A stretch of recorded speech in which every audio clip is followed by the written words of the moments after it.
Merci Annie Genevard qui s'exprime pour le groupe UMP. La parole est à Isabelle Attard pour le groupe écologiste. Merci Monsieur le Président, Monsieur le rapporteur, chers collègues. Monsieur Christian Kert, notre rapporteur, je suis effectivement très déçue par votre proposition de loi. Une fois de plus, vous vous emparez d'un vrai sujet, une vraie problématique, et vous le traitez par le petit bout de la lorgnette. Faire payer les frais de port par Amazon. Quelle bonne idée sur le papier. Je ne peux pas croire que vous pensiez régler ainsi tous les problèmes de nos libraires. Je vous propose de regarder le vrai problème dans son ensemble.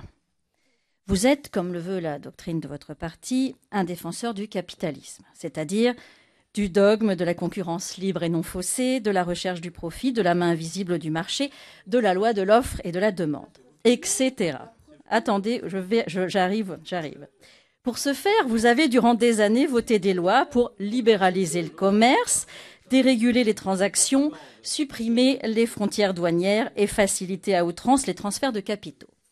Et aujourd'hui, vous feignez de découvrir que lorsque l'on permet une concurrence sauvage entre des entreprises, il y a des gagnants et des perdants.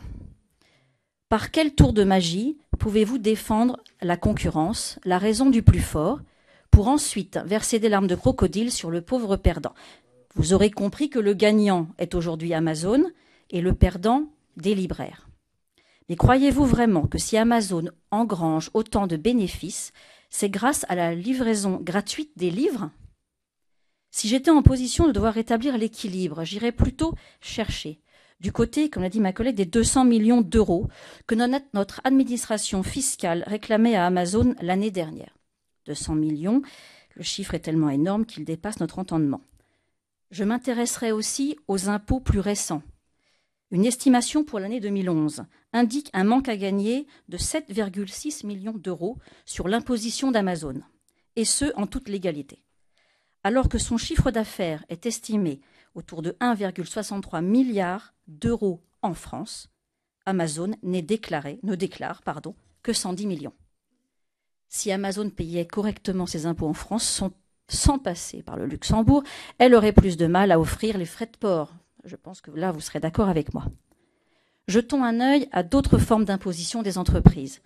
Selon l'étude publiée aujourd'hui par la Commission européenne, la France ne percevrait pas toute la TVA qu'elle devrait. Le montant total a de quoi faire rêver, 32,2 milliards d'euros par an. Je suis sûre que cet argent n'est pas perdu pour tout le monde. Y a-t-il d'autres moyens utilisés par Amazon pour récupérer un maximum de profit? Bien sûr.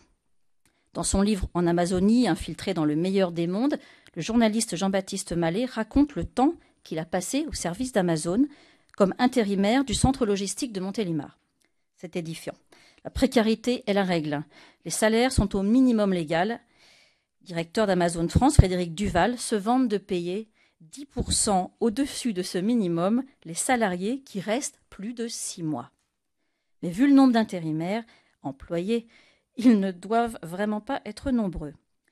Comme l'a constaté le journaliste, même ceux qui sont en CDI souffrent tellement de la dureté du travail qu'ils finissent par s'en aller. Pour régler ces problèmes de souffrance au travail, c'est l'inspection du travail qu'il faudrait s'adresser. Malheureusement, les 10 années de gouvernement de la droite ont quasiment détruit ce service public au service des salariés.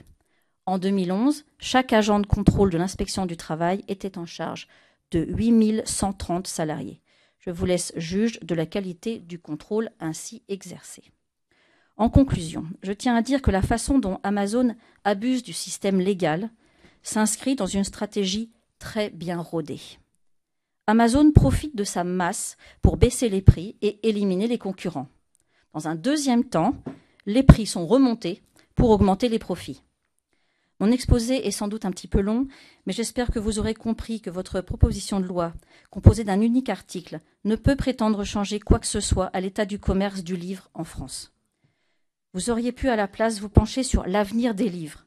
Amazon est le leader sur la vente de licences de lecture numérique.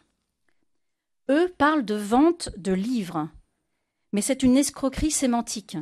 Le contrat que leurs clients acceptent est un droit à lire, pas la possession d'un fichier électronique. La meilleure preuve en est qu'Amazon se réserve le droit de supprimer les livres des comptes Kindle de leurs clients. Il est urgent de nous pencher sur la façon de mettre fin à ces systèmes fermés et privateurs qui enferment les clients sans possibilité de sortie.